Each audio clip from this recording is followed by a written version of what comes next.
Hey everybody, have you considered starting a podcast? We here at Screwball highly recommend Podbean for getting your podcast out to a larger audience. Podbean has given us the ability to easily bring you Screwball each and every week on all of your favorite podcast services. Use the link podbean.com/screwball to sign up and save up to 35% annually.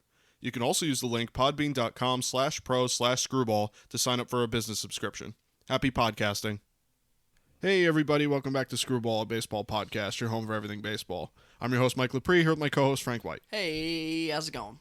This is episode 66 of Screwball, and kind of similar to a lot of weeks we kind of talk about here. We got a slow news week. This might be one of the slowest that we've had. I'd say me and Frank both had a hard time kind of finding stuff to talk about, but we always come with a good topic of conversation. Frank always brings us a good one.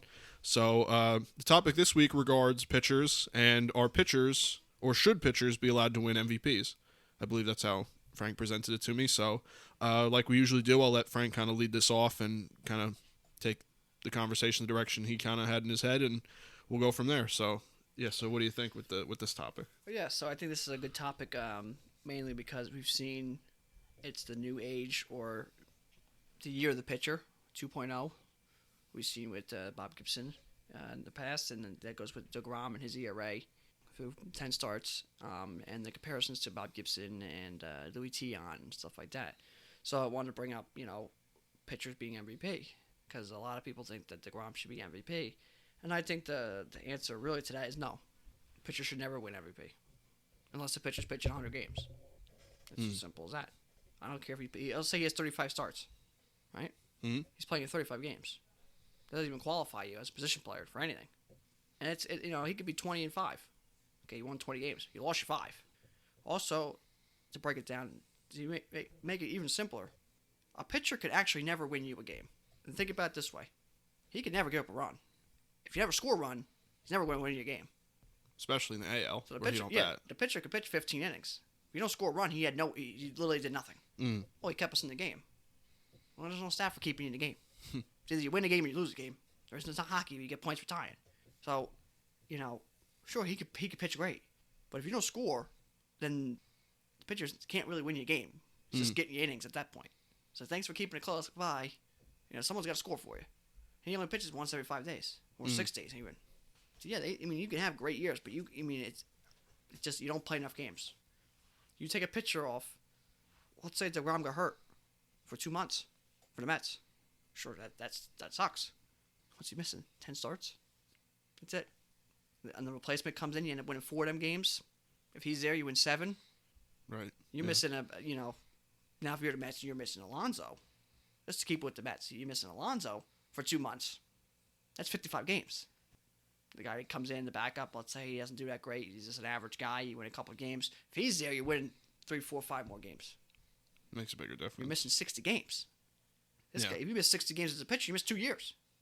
You have such a little impact. Yeah, sure. Okay, he's a win every time out. I get that. You got to be an ace. I get that. That's great. And CC and guys like that we've seen for the Yankees and guys recently who were really labeled aces as their careers. Scherzer, Verlander. They're locked down as they come. But they're going to pitch 30 times. What about the other 130 games? What if you won all 30 games? Yeah. What about the other 130? His 30 games ain't making even close to the playoffs. That guy's hitting 330. He could help win a lot of games. So, I think for an MVP for a pitcher, you'd have to be like 30-0 with like a 1 ERA. Pitch a bunch of complete games and stuff. I don't see it. Right, especially in modern baseball. Or like an Ohtani, if you want to consider that, where he's hitting. Okay, I get that. Yeah. Because he is contributing a lot to the team. But just to be straight pitcher, it's like the other 4 days. It's I don't know, to be the most valuable, you're going to need a guy, your ace. You're going to need a pitcher to be good, to win playoffs in the World Series. You're going to need it. But DeGrom's only pitching once every 3 days in the playoffs, or 4 days. Yeah, and someone's got to hit for the other 3 days. Well, especially the day he's pitching, too. You got to hit for that day, too. But still, the idea is someone else got to win, otherwise it don't matter. Yeah. He wins 1 game, and then the next 3 games they lose. Well, is he really that valuable? No, I hear you. Yeah, absolutely. So that's how I just don't. I don't think a pitcher should ever win MVP, and I don't think, and the Cy Young is there for that reason. For a pitcher, that's the pitcher's MVP. You don't see a hitter I mean, Williams Cedillo should win Cy Young then. What did he pitch, like 4 innings this year? Yeah. It's like, well, no. Well, yeah, because he just doesn't belong there. You have a hitter's MVP and you have a, pitcher's MVP. It's as simple as broken down. So, and I get it. There's been MVPs in the past, especially a long time ago. Yeah. Bob Gibson was one. His year was quite record-breaking. And still, I don't really agree that MVP should have been one. Relievers win an MVP. At least they come in for 100 games. Right. We've seen. At least that, all right, he's impacting quite some games. But even then, it's like, but he only comes in the game because someone else had to score. Right. Like Mo's not coming in the game unless someone else is scoring. So he has very little impact to get to where you're getting. Yeah. The other guys are scoring. They have the impact. If they don't score, he ain't coming in. See, it's same way in DeGrom, obviously, is a great case because it's here and now, but also great case for this point. If they don't score, he is useless. You have to score, or the pitcher really just eats innings. Just get you through the games. Like, thanks for getting us to the end of the game. We had no impact on the game. Well, he kept it close, but there is no stat for that. Yeah. Kept us in the game. There's no stat for that. If you don't score a run, you don't win. You don't help the team win. You really don't help. You want to get black and white with the stats. You really didn't help. So I just don't see how a pitcher could be the most valuable player. Right. In a day and age like this. And I just want to add context too to this because you've always had a problem. I remember Verlander won the MVP. Verlander bothered me more than anyone because it was the first time I've really seen it. Mm-hmm. Yeah, it was 10 years ago. And Kershaw did it. That was the last two. And that's while you were talking, I brought the stats up just to add a little context to why these guys won MVP. Not that I agree with or disagree with it, I'm just adding context. So in Clayton Kershaw's, he's the most recent, I believe, in 2014. He had a 1.77 ERA, 21-3, and I think this is the stat that a lot of, especially modern baseball fans, look at. He had an 8 WAR. So I think people look at WAR and say, well, he added that many wins versus another pitcher, but whatever. And then in Verlander's case, he also was a 20-game winner, which obviously in this day and age really don't happen much. Like you said, if someone went 30-0, that'd be the first time since the 60s, I'm pretty sure, or early 70s or something. Verlander in his MVP year, he only started 34 times. So even if he went out there 34 times and got 34 wins, it's still 34 wins. Granted, that's damn impressive. But it's also, you're more limited than a position player. He was 24-5 with a 2.40 ERA, 250 strikeouts, and 8.4 WAR. So he beat out Jose Bautista and Jacoby Ellsbury for MVP. I believe Ellsbury that year was a 30-30 guy, and Bautista was in the middle of his 50 home run years at that point. So there's a great argument there, especially those years, who was more valuable. The Red Sox in that year, they didn't win the World Series or anything. I don't know how valuable, Ellsbury was to their chase. Blue Jays, same thing. Yeah. So does that contribute to it too? Is it the team winning or, And that's a great case for Verlander. It was 24 wins. Yeah. Give me the game-winning run. It was 24 times. Now, one of them was Verlander. That's what gets me. He didn't win you. He did nothing to win you the game. Right. When you got the lead, he kept it. But when you got it, someone had to get it. So let's say Trout played 50 games this year. Give or take, yeah. Season's done. He's the MVP. No. Why is it pitcher MVP? Because let's be honest, they were at least 500 in the playoff race. I mean, now they're hot again. So they are. But for a while, they were terrible when he got hurt. Mm-hmm. So obviously, he's valuable. Right. You really want to break down this award, you should go by when the guy gets hurt and the team starts struggling. Well, obviously, there's your value. Right. So, but, great. I just don't... If there's no Cy Young, all right, maybe this is a different conversation. But there's a Cy Young award for this reason. The best pitcher. Yeah, that's what I always kind of thought, too, was that the Cy Young was kind of relegated to having the best pitcher. And it feels separate. You have your best position player, which is the MVP, I always thought. I mean, granted, these years that these pitchers have are extraordinary years. I mean, they're pretty historic. A lot of these years are historic. But I still don't think, even years like that, I don't think that they're still as valuable, like I said, as a Jose Bautista, who was hitting 40, 50 home runs and probably driving in 130 guys. Jacoby Ellsbury, who's 30-30 at a leadoff spot probably, or just about, and driving in runs. Candidate. Yeah. So, I mean, granted, I don't think I'm as adamant about it as you with the MVP. I think that's fair to say. I don't mind it as much as you, but I still do have a problem with it. Yeah. I don't think... I think that the Cy Young is enough, right? I think that's the pitcher's award. Look at Shane Bieber last year. What, he won the Triple Crown in pitching? that's enough of a. And he didn't win MVP. I don't think he even was even considered. But listen, you want to put him in a vote, give him some votes. Yeah, hey, listen, he finished third in the MVP. Great. He was that good. I get it. Or hey, nobody played good.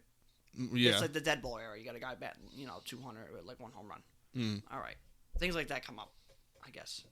But you're turning away guys who had historic years offensively, who played every day, or 150 out of 162 games. If he's not there for those 150 games, that is quite the difference in a team. If you can see with your local teams, is great for us. The Yankees, when Judge and Stanton aren't there. The Phillies, maybe Joe and Harper weren't there. The Mets, if Alonso's not there. Or even there's the ability that Lindor was struggling for a while, and that really kind of kept the Mets just not doing great. Lindor started playing better, the team played better. So you can see the impact. Yes, a pitcher, I get it, but he pitches one every 5 days. You're going to go, oh, man, we really could use that win today. Yeah, we're good. We got our ace on the mound. I get that. Oh, we're missing him. Oh. But someone else is still going to come in and win you some games. He's just not. I know what you mean. I know. I get it. And people use, oh, well, he comes in and pitches 7 shutout innings. The bullpen doesn't get taxed as much. Also, the offense scores a bunch. It's a low-key game because of that. He helps the next carryover games. But if you want to use that logic, that was their big logic for Kershaw that year. Because the bullpen was very not taxed with him that year. What if he gets beat up? Pitches 4 innings, 5 earned. You're going to still use that logic when the bullpen has to get used a lot that game, which means they can't be used the next game, which means he could be affected the next game? Still going to use that logic? No. If you're not going to use it for both sides, you can't use that logic. Right. Because you come out and pitch 1 inning, give up 6 runs, you lost that game, right? Well, let's say your bullpen had to come in and pitch this guy, this, and this, and this. Now he can't pitch tomorrow. Maybe he probably can't pitch the next day. Maybe he gets sent down. You can't use him for a week. Are you talking about all those games that he got affected? No. Well, he kept the bullpen fresh this time. But he also didn't do it 3 times ago. So if you're going to use that, which is fine, use it for both sides. Right. Yeah, I hear you. And this isn't just because I hate pitchers. No. Or just like DeGrom. And that's why I wanted to. You've always felt this way about every guy that won the MVP. Like I said, a reliever, I don't like that either. But at least you said that. I mean, like we talked about Mark Marshall, who just passed away recently. He won Cy Young as a reliever. He pitched 100-something games that year. That's 100 games. That's a lot of games. Yeah. That's impactful. Sure.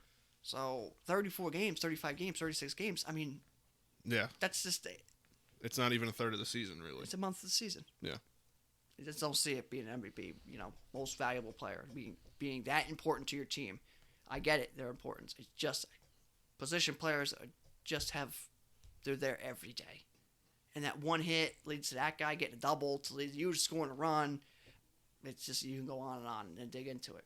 And it's not saying the pitcher's role isn't important, because that's not the argument at all. No. They're very important, especially if you have a guy like DeGrom right now. Who else would you want? You know what I mean? They're extremely valuable assets to a team. You have the guy out there that every 5th day you're like, all right, we got this, or at the very least we're in the game. You're winning 89, 90% of the time he's out there. You're at least winning that game. He might not get the win, but your team's winning. Right. That's great. You can't replace that value. It's just, are they worthy of most valuable player when you have, like you said, you alluded to Pete Alonso or Jeff McNeil or guys like this, because we're keeping with the Mets with DeGrom.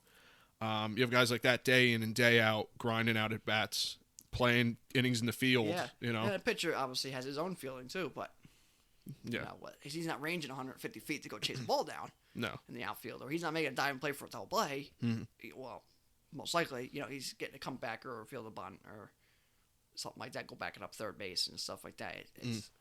His impact is obviously a good pitcher, an ace impacts the game. He does, but only once every 5 times, compared to a batter who impacts the game.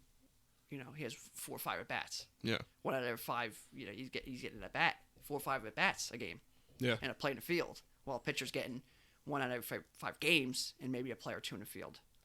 That's quite a lapse. Yeah, it's just hard to compare the two. Yeah, give the MVP in football to the kicker. Because he plays once every so often. You're not going to do it. He won you a bunch of games. Yeah, he didn't miss. But how many times does it get? Someone else has to get you down to that part in the field to even get to use him. You're never going to see that. You're never going to see a kicker win it. I'm not saying a kicker and a pitcher are similar, but it's that concept. I know what you mean. Yeah. So, I just don't think pitchers should win MVP. Yeah, so. I wouldn't say I like it. I would say more I don't mind it if when it's relegated to these kind of years, because then at least there's the argument, because then you could look at it and say, well, this guy was record breaking. Was this good? I mean, like I said, Verlander had almost 25 wins. He only had 5 losses, and Kershaw, ERA. yeah, and Kershaw in his year had a 1.77 ERA. So that's a little bit. That's both pretty damn good years, you know. So at least, you know, and say DeGrom, the pace he's at is just unbelievable. There's really no other way to slice it. If he beats Bob Gibson's ERA, you could give him some votes, but he's still not going to have 28 complete games. Right. Yeah. Bob Gibson had, you know, and all that other crap he had. Mm-hmm. Also facing guys who didn't swing and miss quite as much as they do now. It's true. That's quite different too. So I mean, if he breaks some records, okay, at least you can give him something. But I just don't see it. I just don't see how 34 games can impact out of 162 of them. Right. Yeah. And it goes back to what we said. You know, they have the Cy Young. That's to show the excellence of the pitcher. We have the Cy Young, okay, a little bit different story. You break some records, okay, a little bit different story. You know, you pitch 50, 60, 70 times a year like they used to, okay, a little bit different story. Yeah. But also the fact you pitch 34 times, 6 of them you're no good. Yeah. You're not going to be perfect. Some of the times you're okay. 15 of them you're really good. So you're getting 15 really good games. Well, a hitter's got to have 115, good games. That's true. It's just different. It's apples to oranges, you know. It just doesn't make sense to me. I mean, yeah, I never liked it. I don't care if Babe Ruth won it. It's just straight pitching. Or a guy for the Yankees or Chris Sale won them. Doesn't matter if I love the player or I don't like the player. It just doesn't make sense. Right. I gotcha. I appreciate it. Sure, I like that guy. So great. But it doesn't make sense. Right. It doesn't make it right. All right. Well, I mean, that's, like I said, I don't hate it. If they made a rule that said, hey, the MVP is now relegated to position players, I'm in. I don't hate the idea. It's just like I said, if it is relegated to these historical or almost like just there's such an outlier year, or say they have a good year like that and there's no one really that you could say this is the MVP, that is fair too. So I think that there's circumstances, but I think the circumstances all have to align for it to happen. So I think that's fair. And we keep talking to DeGrom just because he just seems to be the guy is on everyone's mind in the ERA record he's chasing. Yeah, rightfully so. At the point he's at, They missed the playoffs. Does that do anything for you? Because you can say he's most valuable, but his 34 games, he didn't get you to the playoffs. And a position player, you can say the same thing. They missed the playoffs too. And we've seen with Trout. But at least he had more chances to get you there. Yeah. Or to even not get you there. Like, hey, I had 130 games that I could have messed up, too. Yeah, that's true. You had 34 games that you could have messed up. We can almost, overcome half of them 34 games not being so good. 80 games I play this year are no good. Hard to overcome that. Yeah. Yeah. You have your 3, 4, 5, 6 hitter batting like crap, Yeah. We're in trouble. Yeah, I mean, I wonder how people feel about that. I'm not really sure. I have no idea how generally baseball fans feel about that. I would imagine it's not an overwhelming majority in one way or the other. I think it's a good conversation. And, we'll see. So, leave comments or kind of let us know what you think. Yeah, again, MVP, most valuable player. Cy Young, most valuable pitcher. And then at that point, have just best player of the year, which they kind of have. This way you could just be anybody. It doesn't have to be. He's just the best. He was the best player at anybody this year. Yeah. At no position. Mm-hmm. That makes more sense. But to say most valuable, it's just hard to compare. Just hard to compare someone playing 30 games. Yeah, it's a hard sell. I get it. Absolutely. So let's move on to our news segment of the show. And like I said at the top, and I've said a lot of weeks that the news is kind of slow. I think things are going to start ramping up with the trade deadline. And, I know you got something with a certain team becoming maybe buyers at the deadline, so maybe weeks coming up might have a little bit more traction. But the first piece of news that I wanted to get into is regarding the foreign substance crackdown the MLB is going through. And I have a pretty long quote here from Buster Olney of ESPN regarding possible, end to this saga of MLB's kind of crackdown on it, or at least, putting some sort of in writing what they want out of the players. So, quote, Major League Baseball is putting the final touches on a memo that will detail the sports rule against foreign substances with the expectation, sources say, that the document will be forwarded to teams sometime in the next few days and presented to coaching staffs and players. The actual order for umpires to enforce the rule might occur a week later in the range of June 21st, according to sources. But the elongated rollout and source-driven discussion of the foreign substance crackdown has been by design to some degree. MLB's hope is that pitchers who use foreign substances like spider tack and homemade superglues will be scared straight by the public conversation and stop using them, sources said. So that all coming again from Buster Olney, ESPN, who's a pretty good beat writer and a good reporter. He usually breaks a lot of stuff. So maybe by the time you hear this, there might be some sort of leak by the MLB, or there might be actual hard and fast rules coming out. And then, like I said, or it says here in the quote, by next week, there could be umpires. When the guys come off the mound, umpires go, hey, because that's what I've heard is that the umpires at any discretion could just pull the guy aside and say, hey, let me check you out. You want to do it in between innings to keep the speed of the game going. Right. So that actually makes sense. Yeah. So that's kind of where we're at with that whole. And they can check any player too. Check the catcher, they can check his guards, they can check the first baseman's mate, they can check anybody. Infielder goes to the mound a lot during anybody, coach, anybody. Mm-hmm. So. We talked about foreign substance for a couple weeks now, so this is just an ongoing saga for baseball. But they're actually working towards it, and I think actually in a relatively good spot with this one, at least. So, that's one positive for them. Yeah. So some other things I just want to throw out there: young players are taking over the league, as we already kind of known, but now we see them in the races for league leaders, including the home run race, which is coming down. Not coming down because we've got some time, but it's quite large with some. Quite a diverse name. Obviously Vlad leading it with 20. Yeah. A young, obviously, babyface Vlad. Young guy. Yeah. You got guys like Ohtani, a pitcher who also hits. He's in there, and then big mashers like Matt Olson. Then you got guys like Jesse Winker, coming out of nowhere right in the hunt. So it's quite diverse. So that's great. But these young players taking over, as you see with Bo Bichette, Vlad's teammate, and a lot of young guys. Just Tatis, guys for the Cardinals. They got a young guy, Tyler O'Neill and Bader. They got everywhere. But a lot of these guys are playing well and in the hunt for these league leaders and awards at the almost at the mid-season point. At this point, we're about a month away from the mid-season point. Yeah, a month and a half before the All-Star break. So it's great to see. Yeah, great absolutely. For the game. And also to go along with that, we got Vladimir Guerrero Jr. in the Triple Crown hunt for the whole league. Yeah.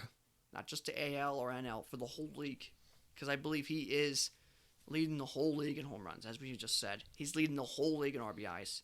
And he's batting, 344. He's second in the whole league in average, behind Nick Castellanos, who's batting 361 coming to today. So he's right there. A couple hits for Vlad, a couple outs from Castellanos. They're talking 350s, and they're both in the hunt. That's a Triple Crown. That's impressive in its own, But for the whole league, I don't think we've seen one of them since 56 with Mantle. Was Mantle? Yeah, I guess Mantle was the whole league, right? Yeah, because no one's done it. Because Miggy did it, but he was just the AL, right? Yeah, he was the first Triple Crown since then, right? I believe it would be then since Mantle did that. I think the whole league. I think it was the whole league. Yeah, I could be wrong. Which is even more impressive for something that's unbelievable to do. Yeah. So, and then my last little bit, which you kind of shout out to, was the Cubs. Rumors are the Cubs are buyers, and obviously as they're playing now, that would make a lot of sense. So we're already seeing people. I'm sure this is going on in the clubhouses and to teams and GMs and trade talks already, but teams are already kind of making their decisions. Like, hey, we're buyers. Hey, we're sellers. So you're going to start seeing a lot of rumors at this point. Cubs going here, this guy going there, this doing this. So, it's obviously going to get really exciting and really crazy here really soon. Sure. So. Yeah, absolutely. Yeah, so, just, like I said, to continue off of that, not too much in the way of news, but I thought that we'd update you on kind of the All-Star voting that we're looking at here. So as we brought up last week, All-Star voting has gotten underway, and we already have a look at who the starters could be. As of right now, Vlad Guerrero Jr., probably rightfully so. Yeah. He actually barely leads all voting, edging out Ronald Acuna Jr. They're both in the 800,000s, I should say. I didn't want to give vote totals because it's just ever changing. By the time I read it today, and then I read it to you, it'd be doubled by Thursday. Yeah, it wouldn't be relevant. So these are the current leaders as of recording this, and I'm just going to go around the diamond for the AL and the NL. Catching is Salvador Perez for the AL. First base is Vlad Guerrero Jr. Second base Marcus Semien. Shortstop Xander Bogaerts. Third base Rafael Devers, and your outfielders are Mike Trout, Aaron Judge, and Byron Buxton. And Shohei Ohtani is the DH. For the NL, the leaders are Buster Posey at catcher, Max Muncy at first, Ozzie Albies at second, Tatis at short, Chris Bryant at third, and your outfielders are Acuna, Castellanos, and Winker. And like I said, Vlad is the leader overall, definitely the leader in the AL, and Acuna is kind of right behind him. So those are your current All-Stars. They didn't release the starters. I believe the pitchers are more picked they're more picked internally, right? I don't know if they have such a vote with the fans. Yeah, if I'm not mistaken, they get released there's how many of them at a time. Yeah, they get picked kind of coaches and players and kind of do it that way. Yeah. So if you're looking for where's DeGrom or where's Cole or so they get picked. They'll be on there. It's just they get picked internally. And then before we get into who's doing the best right now, just offered a little just saw an interesting article I saw on CBS Sports. Pete Alonso offers an interesting theory about the MLB. He offers the theory that the MLB has been tampering with the baseballs every year, and they do it in a way to directly affect the upcoming free agent class. Not only could this statement possibly land Alonso in some trouble, but it also could potentially take an effect on the upcoming CBA agreement, since the players in the league are already kind of at odds with each other. So I just thought that was a little interesting theory by Alonso, because I do think that there's maybe some merit to that, and if he's saying it, then I don't know if he was necessarily speaking out of his ass. I'm sure he heard something. Or maybe the person that told him was speaking out their ass. Who knows? Yeah, that's what gets me too with Alonso, is the fact that he's only been in the league for, this is going to be his second full year, because last year was 60 games. So it's like you don't have much experience there, so you're getting some of this info from somewhere. Right. Someone's telling you this. He's not just. Otherwise he's coming up with this with just a very small sample size. Hard to really get behind somebody like that. It's like if you see one game and you're like, well, this guy's the greatest player because he was 3 for 3 today. It's like, well, it's an unbelievably small sample size. Yeah. You got guys in the league who's been here for 20 years. This is Pujols. And Pujols saying is, hey.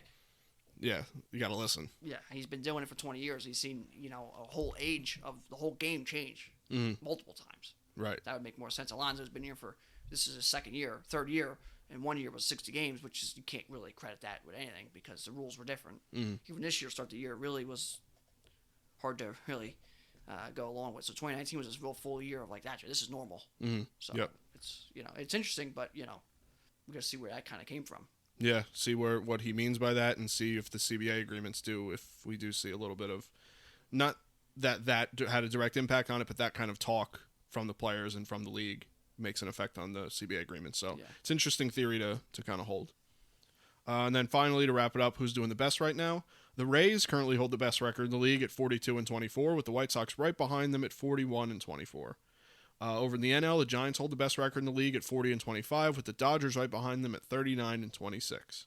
The White Sox currently hold the best run differential in the league at plus 106, and the Pirates hold the worst at minus 90. I will make note that, believe it or not, and I couldn't actually believe it myself, although they're in the middle of a huge slide, the Diamondbacks are like minus 80. Yeah. I believe they fired their hitting coach, just also as an aside. They had 2 hitting coaches. Oh, right. Okay. Yeah, that's right. So they're in a bit of a kind of a curious slide, because they really shouldn't be as bad as they're playing. It was surprising to see Pirates, Tigers, Diamondbacks just didn't. There's a lot of things this year that don't make sense. Braves and Yankees are bad. Teams like that, or in the cellar like that. You have teams like the Red Sox are excelling. It's a very weird year in baseball, and I just kind of wanted to look. I mean, the Giants are in first in the NL. It doesn't make it. Nothing makes sense. So, if you expected a normal year in baseball, you were sadly mistaken. Yeah. So, just to go out there, I got some hot and cold teams as well. Some hot teams include the Rays, White Sox, the A's, the Angels, Brewers, Reds, and Cubs. Some cold teams include the Yankees, Royals, Cardinals, Diamondbacks, and Pirates. Diamondbacks are 0-10 in the last 10 games played. So that kind of and not long ago I believe they were 0-12 when the Royals were 0-15 or something. I don't know. I know that they were like 1 in their last 15 or so. So they had 2 recent slides. They're like 5-30 or something in their last month or so. It's something ridiculous. It's not quite good, and they have some talent there. Yeah, I don't understand it. I really don't. So those are some hot and cold teams I just want to throw out there, as well. Yeah. So that leads us into one of our last segments, who's hot and who's not. I will make note, at the time of recording this, or at the time of writing my notes here, I didn't know who the players of the week were, and I'm missing one of them, Max Stassi. I want to include him here because he did win Player of the Week, and he had a pretty unbelievable week. I just don't know why. Yeah. I didn't see the stats reflected when I went to write these guys in. So I just want to give him a shout out. He definitely hit well. But my hot players for this week are in no particular order, like usual. Number 1, Michael Brantley, 600 average over the last week, 850 slugging, a 1502 OPS, just absolutely ridiculous. Number 2, Ahmed Rosario, 500 average over the last week, 591 slugging, and a 1091 OPS. Number 3, Gene Segura, 476 average, 667 slugging, and a 1208 OPS. Starling Marte, number 4, 458 average, 625 slugging, 1125 OPS. And number 5, no surprise here, Vlad Guerrero Jr., batting 450 with a 950 slugging, and a 1527 OPS over the last week. So all of those guys just absolutely mashed the ball. And like I said, just a shout out to Max Stassi. I didn't see that he won that. Yeah, those guys are playing great. Marte, I seen firsthand with fantasy this week, so that was hurtful. But some other guys to throw out there, Bo Bichette, who I also seen firsthand, playing very good. And Matt Olson, he's just having a great year, batting up in the 280s, in the hunt for the the home run crown as of now, and leading the league in exit velocity. So he is just having a great year. After last year hitting a bunch of home runs, but average struggling. So great to see a great young player come back. Actually, this is the best I think he's ever been offensively at this point with the power and the average. So great for him, and he's probably right up there as one of my favorite players in the game right now. Yeah, he's great. So great player. That's great. Some pitchers I want to throw out there doing great: Walker Buehler, Zach Davies, Anthony DeSclafani, Joe Ross, Craig Kimbrell, and Josh Hader. All those guys had great weeks over the last 7 to 8 days. It's been pitching great. So I just want to throw those guys out there as well. You could probably just write DeGrom in there at this point every week too. Yeah, well, you could probably just pencil him in, at this point. But I mean, it's good also with these weeks, especially with hot and cold guys, to give credit, especially with the hot guys. If someone's playing, someone maybe a lesser player is playing really good this week, it's nice to spotlight the guys that because everyone knows DeGrom's doing well, so it's nice to spotlight guys that we wouldn't normally like Starling Marte, Gene Segura, like guys like this that don't normally get the credit, So on to the cold players. Rhys Hoskins, 0 average, 0 slugging, a 136 OPS over the last week. I believe 0 for 20, 0 for 21, something in that ballpark. Not great. Number 2, Dominic Smith, 048 average with an 048 slugging and an 095 OPS over the last week. Not great. Number 3, Dylan Carlson, 095 average over the last week with a 190 slugging and a 327 OPS. Number 4, Yohan Moncada, 143 average over the last week, a 190 slugging and a 364 OPS. And finally, number 5, Whit Merrifield with a 148 average, a 148 slugging, a 327 OPS over the last week. So some big names there. And 2 of them, the top 2 guys are in the NL East, which makes sense because that division's been pretty lackluster. A lot of people thought it would be the best division in baseball, and it's competitive, but for a different reason that people... wrong reasons. Yeah. So, some other guys I want to throw out there, Austin Meadows, Sean Murphy, and Eric Hosmer. I just weird that a lot of these guys are either on my team or I played against this last week, so that explains why I might have lost. In a good battle, but came up on the short end. So some cold pitchers. Bubic for the Royals, young guy. Randy Dubnak, great story. The Uber guy, but not pitching great. So, but he got a big contract extension before the season. That's right, yeah. Antonio Senzatella, Roldis Chapman, who I also have, and Martin Perez. So those are some pitchers who are really struggling over the last 7 or 8 days. So, see if they could bounce back, especially a couple of them guys. Dubnak would be, big for the Twins. Chapman, obviously, for the Yankees. Martin Perez for the Red Sox. So there's some names that I really need to get back into form. Chapman, this is only once. More of a blip on the map here compared to some of the other guys. But, yeah, that's it for the hot and cold players. To get into the injuries, it was a better week than most. Not quite as good as last week, but, on the injury front. We had Severino was rehabbing, injured his groin during his rehab assignment. Didn't look great, so we're waiting word on that. Nick Madrigal, terrible injury, 2 hamstring tears, placed directly on the 60-day DL. The season's not quite over for him, but it's going to be hard for him to come back. Don't want to say it again, but another fantasy guy of mine. Another guy, Ian Kennedy, placed in the IL. Max Scherzer left to start early after about 11 pitches. Muncy placed in the IL. Travis Shaw placed in the 60-day IL. Evan Longoria, again, IL, ran into Crawford collision. Yep. On the better side of things, Zach Britton activated. Luke Voigt starting a rehab assignment. Danny Duffy ramping up activities. Max Kepler starting a rehab assignment. Miguel Rojas starting a rehab assignment. Dylan Betances starting a rehab assignment. Trent Grisham back, and Matt Bum thrown off the mound. And then the one guy you can always throw on there, I always do, is Chris Sale. Through another bullpen session at Fenway the other day, and he said that he actually felt like a pitcher again.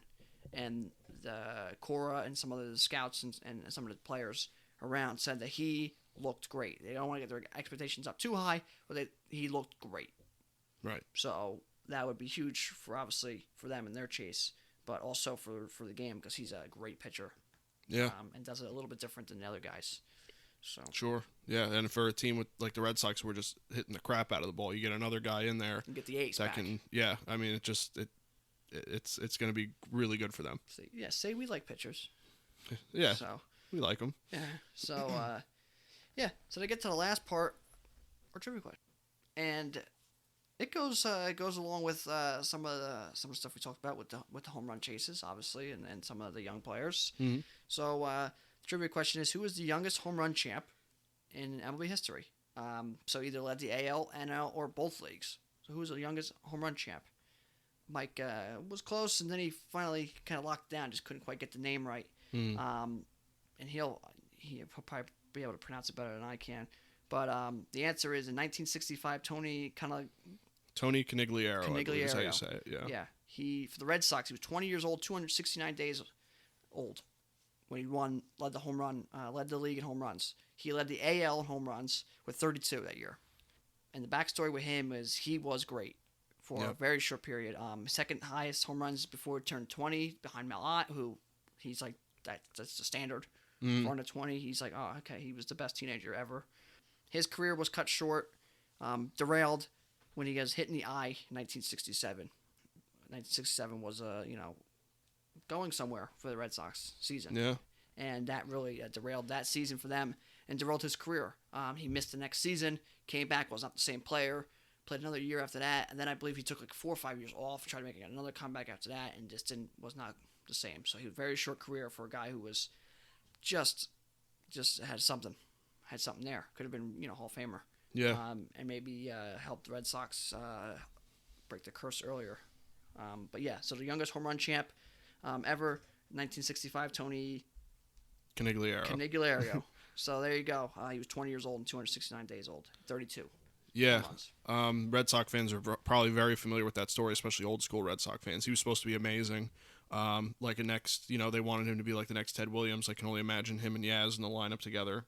And I believe, if I'm not mistaken, that was kind of that sparked the end of the no flap helmet, because they said that if he had the one flap, like most players do now, and they even go further with the kind of the jaw, like the chin guard type thing, that if he had that flap covering his ear, that it could have saved him. It could have added some protection. It could have possibly saved him. So because you turn your head late, yeah, and you have no flap there, the ball's still going to hit you. Not maybe quite right in the eye, but right on the side of the eye there. Yeah. And obviously, where a lot of bones are. Just, bust an eye socket or that cuts a ligament, and all of a sudden, your eye's not in your head anymore. Yeah. That makes it quite hard to hit. Yeah. Especially as a right-handed hitter, if you get hit, obviously in the left eye. I mean, not that you're looking at one eye, but that's kind of your lead eye. Yeah. If you want to say that. Mm-hmm. Your more front eye. Yes, that's a shame.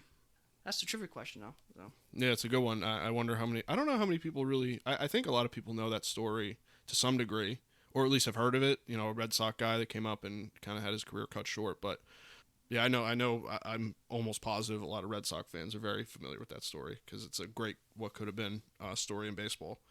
But yeah, it's a good one because I couldn't think of it, but it just, you gave me that hint where you said, oh, he didn't have a long career. I'm like, oh, I know who it was. Like it just hit me like a truck. But yeah, so that's kind of all I got for this week.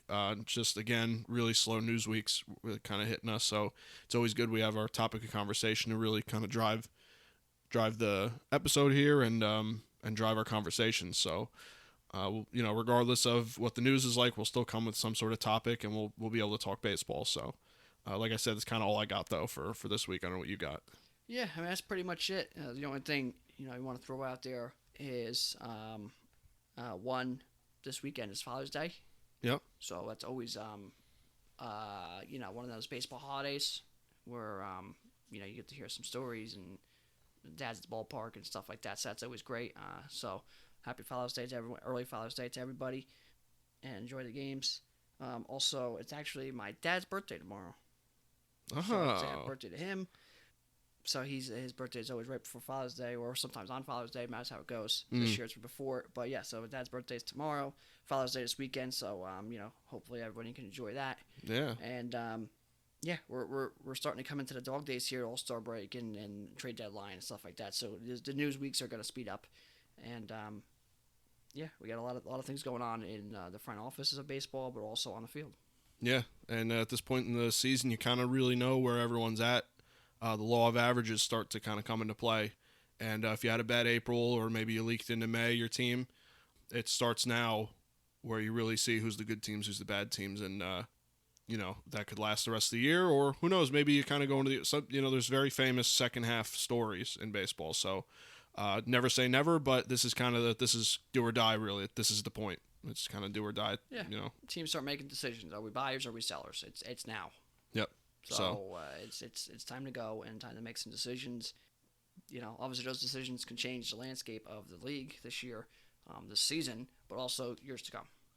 Yeah, absolutely. So, we're going to keep watching and see what happens, and maybe some teams start to really turn it on, or some teams really start to fall. It happens both ways. Yeah. You never know with baseball. And one quick example of that, just to show everybody how important these trades at the deadline could be.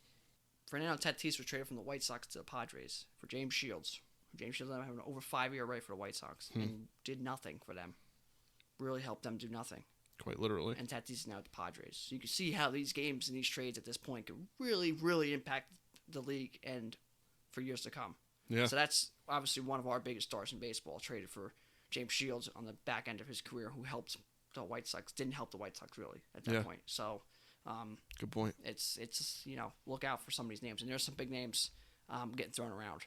Yeah. So we'll definitely see what happens. I love the trade deadline. It's one of my favorite times of the year to see where the chips fall.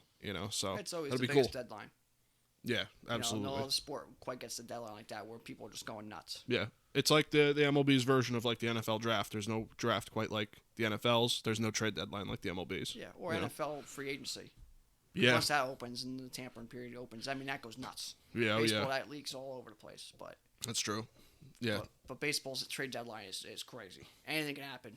Ask the Pirates, they really ruined their franchise there with a bad trade. Yeah. So anything can happen. The trade deadline. It only takes us, I guess, one yes, and by the time the trade's over, you're like, well, shouldn't have done that one. Yeah, yeah. You did the story the other day with DeGrom was getting traded for Kelly Shopping. Yeah, which, oh my God. Things can happen. You don't get answers to some of these trades for 5, 6, 7 years. So. Yeah, it's amazing. But yeah, so happy Father's Day to all the fathers out there. Happy birthday to Frank's dad. And, that's kind of all I got. So if you got anything else you want to wrap up with, let's just wrap this up and get out of here. No, that's it. That's all we got. All right. Well, thank you guys for listening. You can catch this podcast on Apple Podcasts, as well as Google Podcasts and Spotify. You can listen on our regularly updated YouTube channel, as well as our website, screwball.podbean.com. You can follow me on Twitter at @RealMikeLepre. You can follow me on Instagram at Mike Lepre. And you can follow me on Twitter and Instagram at FDubs10. You can follow our official Screwball Twitter at ScrewballPod. You can follow our official Screwball Facebook at ScrewballPod. No E in Screw. And that's it from us, guys. We'll see you next week. Yep. Take care.